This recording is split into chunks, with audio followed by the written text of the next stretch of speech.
Assalamualaikum warahmatullahi wabarakatuh. Yang terhormat, dosen penguji uji kinerja PPG Daljab tahun 2021 angkatan 1. Saya Anggit Anita Marta, guru SDN Kebon Bawang 03, Kecamatan Tanjung Priuk, Jakarta Utara. Pada kesempatan ini, Senin 19 Juli tahun 2021, saya akan melaksanakan kegiatan praktik pembelajaran untuk memenuhi uji kinerja PPG Daljab tahun 2021 dengan mengambil tema 1. Selamatkan makhluk hidup, subtema 1. Tumbuhan sahabatku di pembelajaran 1 di kelas 6. Berikut praktik pembelajaran yang telah saya laksanakan. Mohon masukan dan saran untuk perbaikan pembelajaran selanjutnya.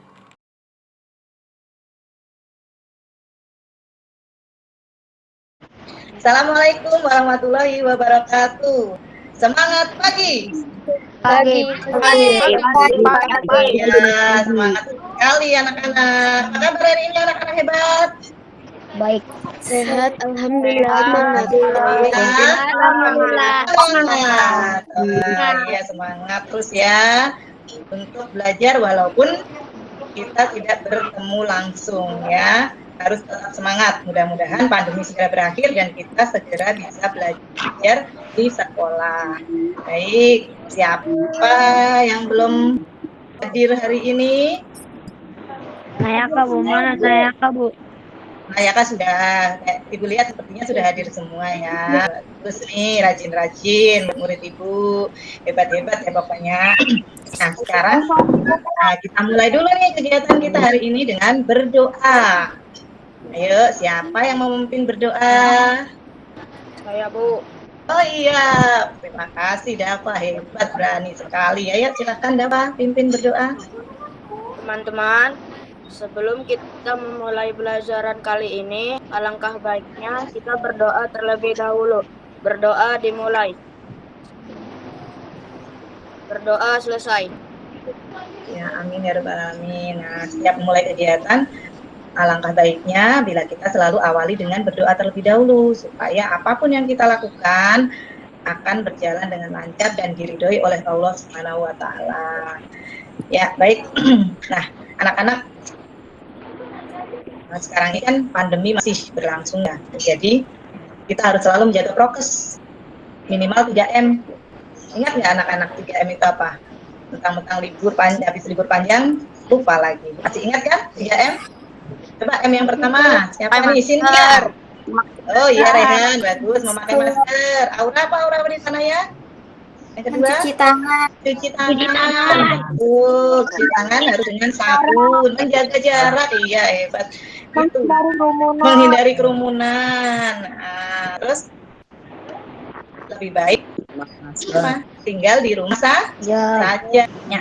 Sebelum kita mulai belajar, kita menyanyikan lagu Indonesia Raya terlebih dahulu ya. Ayo semuanya berdiri nak.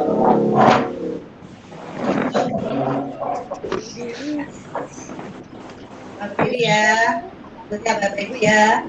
Hiduplah Indonesia Raya. 1, 2. Indonesia tanah air, tanah tumpahnya. Indonesia Raya, merdeka, hiduplah Indonesia Raya. Baik, terima kasih. Boleh duduk kembali. Nah, sekarang anak-anak kita belajar dari rumah.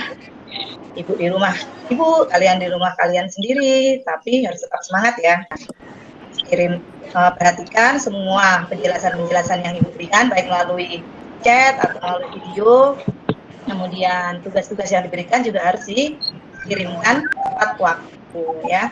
Kalau ditunda-tunda, apa yang akan terjadi? Numpuk tugasnya, ya kan? Iya, tugasnya numpuk, nanti kalian bingung mengerjakannya. Mau mana dulu nih yang dikerjakan gitu. Terus males, akhirnya jadi malas. Gitu. Nah, supaya tidak malas ya itu setiap hari, setiap ada tugas langsung dikerjakan. Banyak nggak sih kalau Ibu kasih tugas? Banyak. Hah? Nggak banyak kan? Sedikit kan? Iya. Nggak banyak-banyak, paling 5 nomor tiap satu kegiatan 5 nomor, nggak banyak-banyak kan? Jadi kalian harus semangat mengerjakannya. Baik. Nah, sekarang apa sih yang mau kita pelajari hari ini? Yuk, Ibu akan share screen dulu ya. Baik. Nah, inilah yang akan kita pelajari hari ini anak-anak. Pelajaran kelas 6, tema 1, selamatkan makhluk hidup. Subtema 1, tumbuhan sahabatku. Pembelajaran 1. Apa saja sih tujuan pembelajaran kita hari ini? Yang pertama, melalui kegiatan mengamati gambar dan lingkungan sekitar, siswa dapat menjelaskan manfaat tumbuhan bagi kehidupan. Yang ke-12, melalui kegiatan diskusi, siswa mampu menulis laporan tentang perbedaan sosial budaya dari dua negara terkait kondisi geografisnya dengan benar melalui diagram Venn. Jadi, pada pembelajaran ini kita akan mempelajari tentang laporan pengamatan, perkembangbiakan tumbuhan secara generatif, serta kehidupan sosial budaya negara-negara ASEAN. Nah, sekarang coba nih, lihat Ibu punya apa ini ya? Kelihatan nggak? Oh iya, kelihatan ya. Iya, ini kentang. Biasanya mama kalian pakai ini untuk apa? Masak. Iya, untuk masak. Setelah dimasak lalu dimakan. Berarti kentang ini manfaatnya untuk apa? Makanan. Iya, untuk sumber makanan. Bagus. Ini kentang ini kan asalnya dari pohon kentang kan. Nah, nanti tumbuh umbinya ini gitu. Lalu umbinya ini yang kita panen lalu dimakan untuk sumber makanan atau sumber energi. Nah, itu salah satu manfaat dari tumbuhan tuh. Kalian sudah menyebut salah satu manfaat dari tumbuhan. Nah, coba kita lihat manfaat tumbuhan yang lain. Coba sekarang buka buku kalian di halaman 1. Nah, perhatikan berbagai tumbuhan di sekitarmu. Perhatikan gambar di buku kamu. Ya, apa manfaat tumbuhan bagi kehidupan? Yuk kita cari tahu. Sambil kita dengarkan lagu juga ya. Sambil kalian amati gambar di buku kalian, sambil kita dengarkan lagu. Nah. Oke. Kelihatan nggak anak-anak? Kelihatan, Bu. Iya. Ya, dengarkan lagunya sambil nyanyi boleh.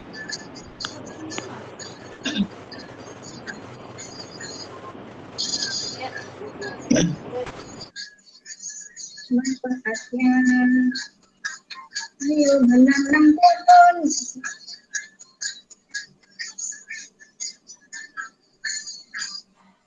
Oke, dari lagu itu tadi saja kita sudah bisa melihat apa saja manfaat tumbuhan atau tanaman atau pohon bagi kehidupan kita. Coba untuk apa saja tadi kalau berdasarkan lagu? Sebagai sumber energi bagi manusia dan hewan. Di lagu sayang, yang di lagu. Untuk apa saja tadi coba Dava Sultan. Jadi memperhatikan lagunya. Coba dalam lagu tadi si Syarif. Oh, jawabannya tidak bagus. Oh, kurang kedengaran. Ada tulisannya tadi. Jadi, oke, kalau berdasarkan gambar. Berdasarkan gambar. Nah, manfaat tumbuhan apa saja, untuk siapa saja? Dilihat nih gambarnya. Dan hewan. Iya, untuk hewan dan juga untuk tumbuhan. Ya, manusia. Manusia, bagus. Nah, untuk apa manfaat pohon itu untuk hewan dan manusia? Sebagai sumber Untuk menjaga kesehatan tubuh. Iya, sumber makanan untuk kesehatan tubuh. Iya, bagus. Apalagi? Sumber oksigen untuk bernapas. Iya, untuk sumber oksigen sebagai zat untuk kita bernafas. Lalu apalagi? Mengikat air tanah. Bagian mana dari tumbuhan yang bisa mengikat air tanah? Mengikat akar. Akar, pintar. Apalagi? Mengatasi Iya, bagus, mengatasi polusi udara. Tumbuhan itu menghasilkan oksigen dan menyerap karbon dioksida, jadi mengurangi polusi udara. Lalu untuk apa lagi tadi yang di lagu tadi? Ada menjaga kesehatan di bawah pohon? Ngapain? Meneduh dan Berteduh. Iya, jadi bisa memperindang lingkungan dan memperindah lingkungan juga untuk meneduh. Itu enak kan kalau kamu berteduh di bawah pohon ketika panas-panas? Oke, kita lanjutkan. Nah, sekarang siklus air. iya, mengatur siklus air bagus. Naila ya tadi ya. Aulia Karim, Oh, Aulia Karim, ya pintar Aulia, bisa mengatur siklus air juga. Itu tadi akarnya menyimpan tubuh, iya menjaga kesehatan tubuh. Caranya gimana kok bisa menjaga kesehatan tubuh? Kita makan kan, yang dimakan yang sehat-sehat ya. Ada karbohidratnya, ada vitaminnya, ada proteinnya. Gitu. Nah, itu bisa meningkatkan kesehatan tubuh kita. Baik, nah sekarang buka buku kalian di halaman 2. Nah, di situ ada sebuah perintah, yaitu untuk membuat 2 pertanyaan mengenai tumbuhan sebagai sumber kehidupan. Jadi, kalian buat 2 pertanyaan, lalu kalian kirimkan ke teman kalian, pilih saja temannya, mau siapa yang kamu kirim. Itu nanti saling mengirim pertanyaan ya, lalu teman kalian menjawab pertanyaan itu. Jadi terjadi diskusi di antara kalian. Paham ya? Melalui WhatsApp saja. Ya, melalui WhatsApp kalian nanti saling bertukar pertanyaan dan menjawab pertanyaan temannya. Sudah paham ya? Ya, Bu. Ya. Oke, kita lanjutkan lagi sekarang. Ya, kita lanjutkan mengenai laporan pengamatan. Ya, tadi kalian sudah mengamati kan? Mengamati lingkungan, mengamati gambar. Nah, terus dari pengamatan kalian itu akan lebih baik bila dibuat sebuah laporan. Nah, apa itu laporan? Coba Ibu minta tolong dibaca. Ini Zaki. Buka dulu speakernya. Teks laporan adalah teks yang berisi informasi berdasarkan pengamatan yang telah dilakukan. Ya, bagus. Lalu kita lanjutkan lagi, itu teks laporan ya. Nah, untuk apa dibuat teks laporan itu? Tujuannya apa? Akmal? Untuk memberikan informasi kepada orang banyak. Iya, betul, untuk memberikan informasi kepada orang banyak. Bagus. Reflan. Kita lanjutkan lagi ya. Nah, teks laporan itu ada beberapa jenis, nak. Sini ada 4 jenis apa aja. Yang pertama ada teks laporan hasil pengamatan. Ya, yang kedua teks laporan yang ketiga laporan teks laporan kegiatan. Laporan kegiatan. Nah, di sini sekarang yang akan kita pelajari, kita khususkan dulu di teks laporan hasil pengamatan, ya. Ya, kita lanjutkan lagi. Nah, apa saja sih isi teks hasil pengamatan itu? Yang pertama, isinya itu informasi pertanyaan umum. Ya, yang kedua,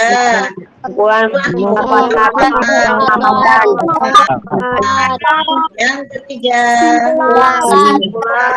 ya, kita bahas satu persatu ya. Oke, nah ini di sini ada contoh dulu. Contoh teks laporan pengamatan.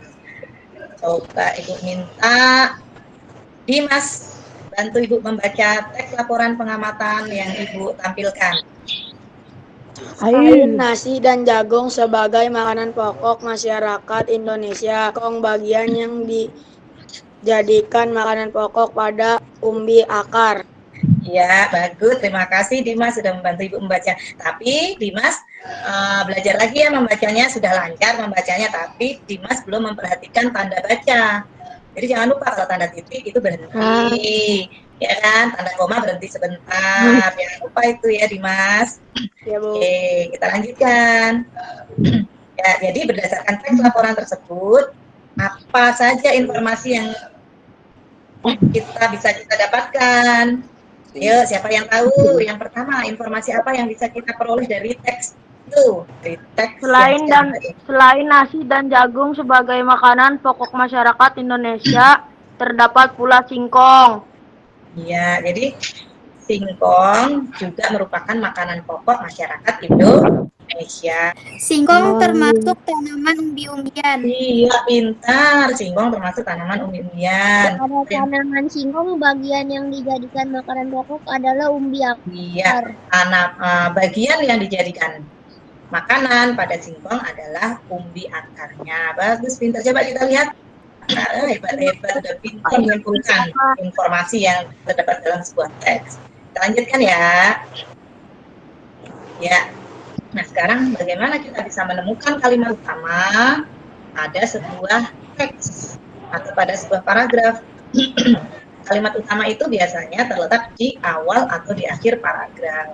Nah, untuk teks yang tadi sudah dibaca oleh kalian, itu kalimat utamanya ada di kalimat pertama, yaitu selain nasi dan jagung sebagai makanan pokok masyarakat Indonesia, terdapat pula singkong. Itu kalimat utamanya. Nah, dari kalimat utama tersebut, kita bisa menentukan ide pokoknya. Jadi tadi ya, kalimat utamanya selain nasi dan jagung sebagai makanan pokok masyarakat Indonesia, terdapat pula singkong. Nah, kita simpulkan bahwa ide pokok dari kalimat ini atau dari paragraf ini, singkong sebagai salah satu makanan pokok masyarakat Indonesia. Nah, di dalam sebuah teks laporan, biasanya tidak hanya terdiri dari satu paragraf, tapi beberapa paragraf. Nah, dari beberapa paragraf itu, atau dari setiap paragraf, pasti ada kalimat utamanya. Jadi ada ya pokoknya juga, ya. Nah, agar lebih mudah memahami teks laporan, kita dapat menyajikan ide pokok atau informasi penting dari teks laporan itu ke dalam bentuk diagram atau juga peta konsep. Nah, seperti apa bentuknya? Nah, seperti ini contohnya. Ini hanya contoh ya. Nah, jadi kalian tuliskan judul. Bisa, ini judul teks laporan bisa kamu taruh di atas ini, kotak besar di atas. Lalu nanti kamu buat anak panah ke kiri. Ide pokok paragraf 1. Kiri lagi. Ditulis nah, kanan gitu. Ya. Gitu. Jadi sesuai dengan kreasi kalian. Nah, Ibu membuatnya seperti ini. Oke, sudah paham belum sampai di sini? Bu, ini ditulis. Paham, Bu. Sayang. Nanti nulisnya ya, nulisnya nanti saja. Perhatikan saja dulu. Baik, Bu. Ya, terima kasih. Ya, kita lanjut lagi. Oh ya, sampai di sini tadi sudah paham belum? Paham. Sudah. Oke, Sudah paham, lanjutkan. Nah, sekarang bagaimana cara menentukan simpulan teks? Nah, gimana ya caranya? Sebelumnya kita pelajari dulu nih, simpulan itu apa? Simpulan adalah ikhtisar akhir dari suatu teks laporan. Nah, simpulan dibuat dengan bahasa yang singkat, padat, dan jelas. Jadi jangan panjang-panjang. Walaupun kalimatnya panjang, kalian singkat. Yang penting maknanya tidak melenceng dari kalimat yang ada dalam paragraf itu. Cara membuat simpulan dari teks laporan. Nah, bagaimana caranya nih? Yang pertama, baca dulu. Yang pasti emang itu. Harus baca dulu dari keseluruhan isi teks dengan cermat. Nah, pernyataan akhir itulah yang disebut sebagai simpulan. Oke. Ayo kita ingat lagi isi teks laporan yang tadi, yang tentang tanaman singkong tadi ya. Informasi-informasi dari teks tadi yang kita peroleh, yang pertama singkong termasuk makanan pokok masyarakat Indonesia. Yang terakhir, bagian tanaman singkong yang dijadikan sebagai makanan pokok adalah umbi akar. Nah, coba anak-anak, dari ketiga informasi yang kita peroleh ini, siapa yang bisa menyimpulkan? Singkong merupakan umbi-umbian yang dimanfaatkan sebagai makanan pokok masyarakat Indonesia. Oh iya, hebat, Reflan. Betul. Singkong merupakan umbi-umbian yang dijadikan sebagai makanan pokok masyarakat Indonesia. Itu mengambil dari ketiga informasi yang diperoleh tadi, dijadikan satu kalimat. Gitu. Intinya pokoknya. Coba kita lihat ya. Ya, nah itu betul kan, Reflan. Nah, singkong merupakan umbi-umbian yang dimanfaatkan sebagai makanan pokok masyarakat Indonesia. Oke, nah sekarang kamu buka buku halaman 2. Naik lagi, guys. Ya. Buka buku halaman 2 sudah. Nah, Ibu mau minta tolong untuk membaca di kegiatan Ayo Membaca. Eh, coba Denis, mana Denis? Ya, Bu. Ya, tolong baca Denis halaman 2 pada kegiatan Ayo Membaca. Ini yang Setelah Setelah mengetahui mengetahui manfaat tumbuh bagi kehidupan, Edo ingin belajar lebih naik berkembang biakan tumbuhan. Bisa Edo berikut ini. Liburan sekolah telah yang lain tiba. ya. Mengunjungi Ya, lanjut. pamannya bisa petani jagung. Edo datang ke rumah pamannya tidak untuk berlibur saja. Edo belajar. Ibu guru memberikan tugas selama liburan. Ibu guru ingin anak-anak memberikan laporan satu hal yang menarik dan bermanfaat yang dilihat liburan. Edo ingin mengetahui tentang tanaman, terutama tentang perkembangannya. Iya, bagus. Terima kasih Denny sudah membantu Ibu membaca. Jadi Edo liburan pergi ke rumah pamannya di desa. Pamannya seorang petani jagung. Nah, di sana tuh Edo bukan hanya sekedar berlibur saja, tapi untuk melakukan pengamatan gitu, karena ada tugas dari ibu guru. Nah, sebelum kita membaca teks atau laporan pengamatan Edo, yuk kita simak dulu atau kita dengarkan dulu lagu berikut ini. Ayo kawan, kita bersama menanam jagung kita. Hafal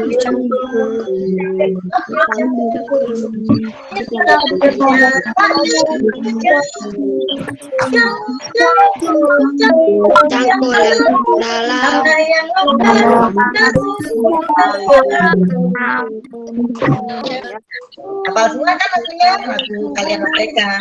Saya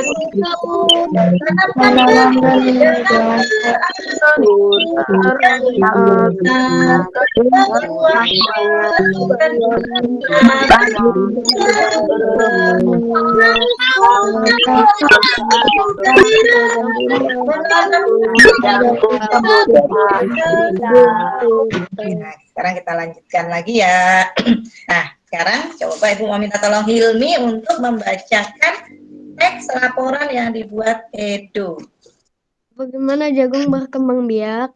Jagung merupakan salah satu tanaman yang dijadikan bahan makanan pokok di berbagai negara, salah satunya di Indonesia. Jagung merupakan salah satu tanaman penghasil karbohidrat yang sangat diperlukan oleh tubuh.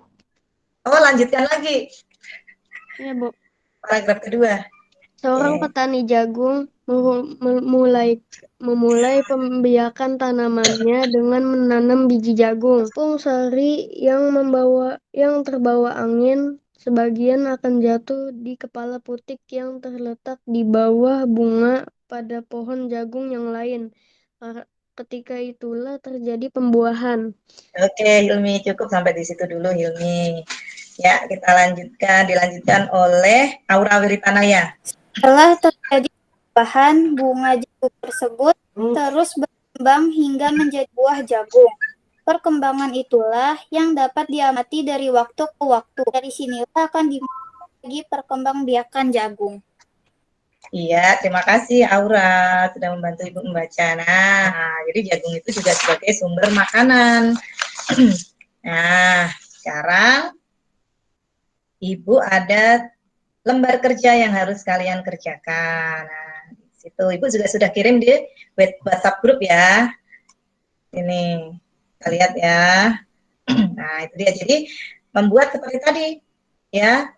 Paragraf 1, ide pokoknya apa? Paragraf 2, ide pokoknya apa? Paragraf ketiga, ide pokoknya apa? Paragraf 4, ide pokoknya apa? Paragraf 5, ide pokoknya apa? Kalian masukkan ke dalam diagram ini atau peta konsep ini. Oke ya, sudah paham sampai di sini? Sudah, Bu. Setelah kalian buat peta konsepnya atau diagramnya, lalu kalian diskusikan diagram kalian itu dengan teman kelompok kalian. Lalu kembangkan lagi ide pokok itu menjadi sebuah tulisan bersama teman di kelompokmu. Ya. Oke, kalau sudah paham semua, kita lanjutkan kembali. Ya, sekarang kita akan belajar tentang perkembangbiakan tumbuhan. Nah, tumbuhan itu bisa berkembang biak secara generatif dan secara vegetatif. Coba, Cynthia tolong dibaca. Yaitu perkembangan tumbuhan yang terjadi melalui proses perkawinan. Nah, perkembangbiakan tumbuhan yang kedua terjadi secara vegetatif. Nah, perkembangbiakan tumbuhan secara vegetatif itu yang bagaimana? Vegetatif yaitu perkembangan tumbuhan yang terjadi tanpa melalui proses perkawinan atau penyemburan. Penyerbukan. Ya, terima kasih Tiara. Oke, kita lanjut lagi. Perkembangbiakan generatif. Nah, ya, next. Nah, perkembangbiakan generatif itu bisa terjadi pada tanaman yang berbunga. Jadi caranya itu. Tanaman yang berbunga. Berbunga pun juga bunganya bunga lengkap. Itu. Nah, di dalam bunga itu nanti akan terjadi penyerbukan. Nah, tadi penyerbukan itu apa? Next. Ya, penyerbukan itu adalah jadi tidak hanya angin saja yang bisa membawa serbuk atau tepung sari. Bisa air, bisa juga serangga, kupu-kupu, lalat, ya, terus bisa juga manusia. Lanjut. Ya, jadi perhatikan nih gambar di bawah ini. Mana sih yang namanya, dari tadi Ibu nyebut putik, Ibu sebut tepung sari, yang mana sih, di bagian mana gitu. Nah, ini bagian-bagian bunga. Nah, yang warnanya paling mencolok, yang warna merah, warna kuning, putih, ungu, itu yang besar, itu namanya mahkota. Mahkota bunga. Lalu di bawah mahkota itu biasanya kan ada kuncup hijau gitu. Nah, itu namanya kelopak. Nah, kepala putik yang mana? Nah, ini nih biasanya. Kepala putik itu letaknya lebih rendah daripada kepala sari. Supaya apa? Supaya tepung sarinya mudah untuk jatuh ke kepala putik. Tuh. Ya. Nah, terus tangkai yang ini, yang ada kepala putiknya tadi namanya tangkai putik. Lalu di sini nih bakal biji. Kemudian di bawah bakal biji ada dasar bunga. Lalu yang bisa kita pegang itu namanya tangkai bunga. Nah, berdasarkan bagian-bagian bunga tersebut dapat dijelaskan proses terjadinya penyerbukan hingga pembuahan sebagai berikut. Yang pertama, apa dulu nih? Perkembangbiakan generatif atau secara kawin terjadi melalui proses penyerbukan dan pembuahan. Kalian bisa baca nggak dari layar handphone kalian? Bisa, Bu. Oke, kalau kalian bisa baca berarti kalian yang baca nih. Yang kedua, setelah, nah coba Aulia Fitri baca yang kedua. Aulia. Perkembangbiakan generatif pada tumbuhan diawali penyerbukan yaitu melekatnya atau jatuhnya serbuk sari ke Kepala putik. Tumbuhan yang berkembang biak secara generatif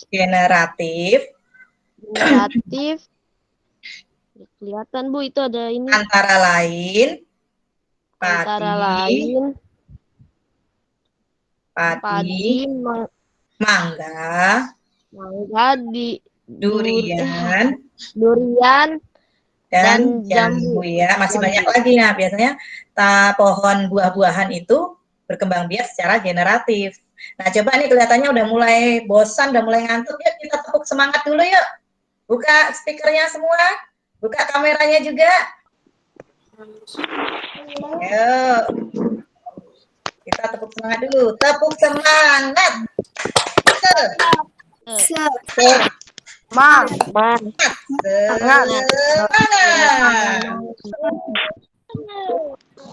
Yuk, kalau capek duduk, stretching dulu. Ayo, gerakan tangannya. Depan. Ke belakang. Ke atas. Ya. Boleh duduk kembali. Ya, biar nggak pegel. Kita lanjutin lagi ya. Ya, nah, coba sampai di sini ada yang ingin tanyakan nggak, yang? Nggak ada, Bu. Ada, sudah paham semua ya. Ibu kalian bisa dibaca kembali. Ibu juga sudah mengirimkan video pembelajaran tentang materi-materi ini di WhatsApp group. Nah, sebagai latihannya, kalian kerjakan lembar kerja ini ya. Sudah Ibu kirimkan juga di WhatsApp group. Oke, dan kembali ke materi berikutnya. Sekarang Ibu mau minta tolong untuk baca dulu halaman 7. Halaman 7. Ayo, siapa yang nggak ngantuk? Atau biar nggak ngantuk nih malahan. Ini, Mama. Oke, boleh Rehan. Bunga yang indah bukan hanya tumbuh di Indonesia.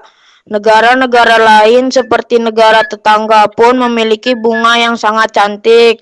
Karena kondisi geografis yang hampir sama, bunga yang tumbuh tidak jauh berada jenisnya. Perhatikan jenis bunga yang tumbuh di negara tetangga. Bunga kembang, bunga Rehan. Cukup Rehan, terima kasih. Biar dilanjutkan sama temannya ya. Dava Aldino. di Indonesia dan Laos. Di negara tersebut, bunga ini digunakan untuk dekorasi upacara keagamaan dan penyambutan tamu.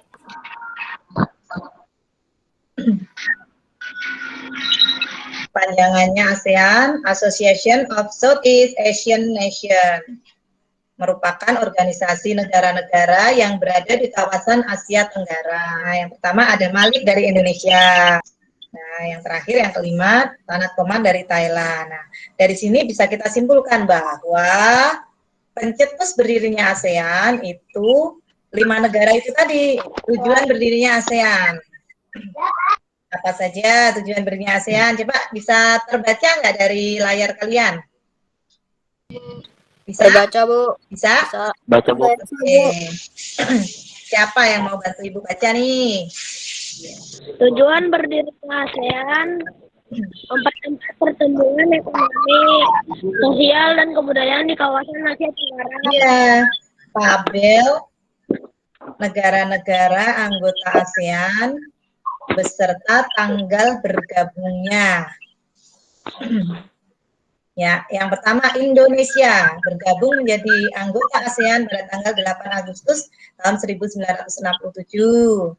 Anggota ASEAN yang pertama sebagai pendiri ASEAN. Dan yang terakhir Kamboja baru bergabung menjadi anggota ASEAN pada tanggal 30 April tahun 1999 atau sebagai anggota ASEAN yang ke-10. Nah, sekarang kita lanjutkan lagi. Ini karakteristik geografis wilayah ASEAN. Kalian juga bisa buka pada buku kalian di halaman 8. Ya, sambil buka bukunya, sambil menyimak.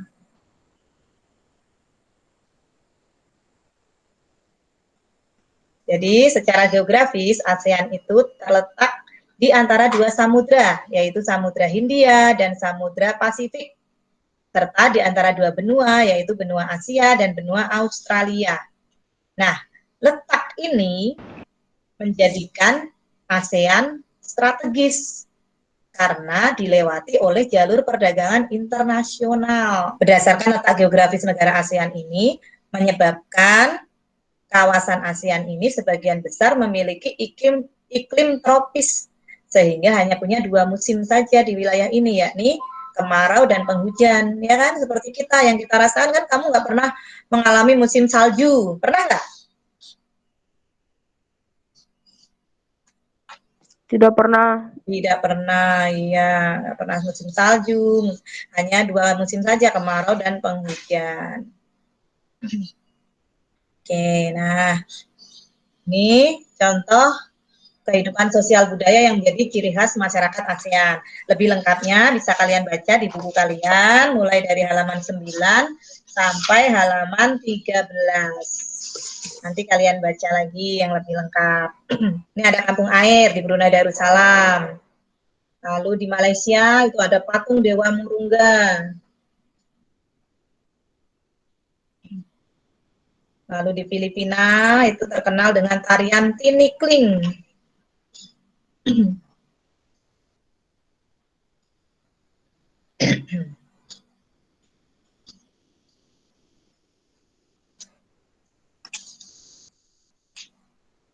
Nah, di Myanmar itu khasnya adalah pakaian tradisionalnya yang disebut long yi. Lalu di Vietnam itu ada permainan menangkap jangkrik. Kalau dilihat dari gambarnya itu seperti di Indonesia, tikus dan kucing ya. Nah, di Laos ada upacara Saibat. Lalu di Singapura itu terkenal dengan patung Merlion. Apa itu patung Merlion? Ya, patung berkepala singa tapi berbadan ikan. Ikonnya negara Singapura. Nah, di Indonesia yang terkenal adalah Masjid Istiqlalnya. Pembelajaran kita mengenai materi kehidupan sosial budaya negara-negara ASEAN. Sampai di sini ada yang ingin bertanya, Nak? Tidak ada, Bu. Tidak ada, Bu. Tidak ada, Bu. Tidak ada, Bu. Baik, kalau tidak ada, buka kameranya coba. Dari materi yang terakhir tadi, ada lembar kerja yang harus kalian selesaikan. Yaitu, tentukan 2 negara yang akan kamu cari informasinya. Jadi, kamu pilih 2 negara saja. Setiap anak pilih 2 negara bebas. Negara ASEAN, yang dari 10 negara tadi, kamu pilih 2 saja. Nah, itu ya. Bisa kalian lihat juga di buku kalian di halaman 14. Oke, sampai di sini ada yang mau bertanya tentang tugas ini? Oh ya, mudah kan? Bila tidak ada yang ditanyakan dari ketiga materi yang sudah kita pelajari tadi, nah inilah evaluasi yang harus kalian kerjakan. Gimana pembelajaran kita hari ini? Apakah menyenangkan? Atau setelah selesai dari ini ya? Oke. Bagaimana pembelajaran kita hari ini anak-anak? Apakah menyenangkan? Menyenangkan. Bosan tidak belajar? Bosan tidak belajar? Tidak, Bu. Tidak, alhamdulillah. Yang lain bagaimana kok nggak jawab? Terima kasih.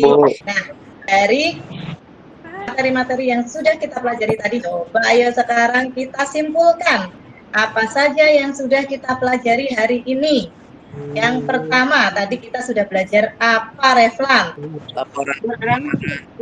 Ya, ada laporan pengamatan. Oke, yang berikutnya kita sudah belajar apa lagi? Dava Sultan. Negara-negara Ya, tentang kehidupan sosial negara-negara ASEAN. Ada sejarahnya, ada tujuannya, kemudian kehidupan sosialnya, tujuan ASEAN juga. Terus, apa lagi tadi ya? Tentang pengertian tumbuhan yaitu generatif dan vegetatif. Iya, wah Akbar, semangat sekali. Tentang perkembangbiakan tumbuhan secara generatif dan vegetatif. Lebih khusus generatifnya, Cynthia. Apa, Cynthia? Yang pertama tadi, yang pertama sekali waktu Ibu menunjukkan manfaat tumbuhan bagi kehidupan. Iya, Dava Aldino, hebat. Manfaat tumbuhan bagi kehidupan. Ternyata anak-anak Ibu itu makin hari makin hebat. Karena apa? Karena kalian tetap semangat belajarnya. Itu ya kan, walaupun belajar dari rumah, tapi tidak menyurutkan semangat kalian untuk belajar dan terus belajar. Bila tidak ada yang bertanya lagi, nah Ibu hanya ingin mengingatkan sekali lagi, jangan lupa untuk mengerjakan semua lembar kerja dan juga evaluasi yang sudah Ibu kirimkan melalui WhatsApp group. Oke anak-anak? Baik, kalau begitu mari kita tutup kegiatan hari ini dengan berdoa bersama-sama. Siapa yang akan memimpin doa penutup hari ini ya? Mari teman-teman, sebelum kita akhiri pelajaran ini, mari kita lakukan dengan berdoa. Berdoa dimulai. Berdoa selesai. Ya, terima kasih Ilham telah memimpin teman-temannya berdoa. Baik, selesai sudah pembelajaran kita hari ini. Dan Ibu tutup kegiatan hari ini dengan wassalamualaikum warahmatullahi wabarakatuh. Waalaikumsalam.